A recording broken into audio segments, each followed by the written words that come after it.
இன்னைக்கு நிறைய பேர் ஆண்டவரே எனக்கு சிங்கக்கவியை போல பிரச்சனை இருக்குது. தேவ பிள்ளைகளே, இன்னைக்கு நம்ம கேட்கிறோம், ஆண்டவரே ஏன் எனக்கு இந்த சிங்கக்கவி, ஏன் எனக்கு இந்த சிங்கக்கவி அனுமதிச்சீங்க? ஐயோ சிங்கங்கள் இருக்குமே, இது சிங்கக்கவிக்குள்ள போன என் ஜீவன் போயிருமே, ஏன் ஆண்டவர் இந்த சிங்கக்கவி? ஆனா கத்த தானியேல் கிட்ட சொல்லுகிறா, தானியேல் சிங்கக்கவி உன்னை அழிக்க அல்ல, இது தேவ திட்டம். நீ சிங்கக்கவிக்குள்ள போனாதான் தானியேலே உனக்கு விரோதமா எனக்கு விரோதமா எழும்பி இருக்கிறவனை நான் சிங்கக்கவிக்குள்ள போட முடியும்.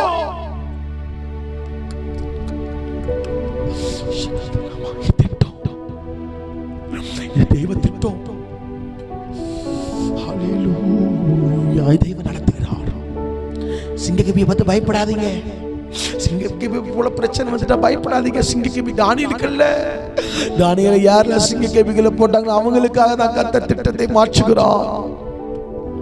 தெய்வ திட்டம். தானியேலே, அப்ப சிங்கக்கவி என்னது? தெய்வ திட்டம். உங்க அம்மா அப்பாவை விட்டு அனாதையா வந்தது தெய்வ திட்டம்.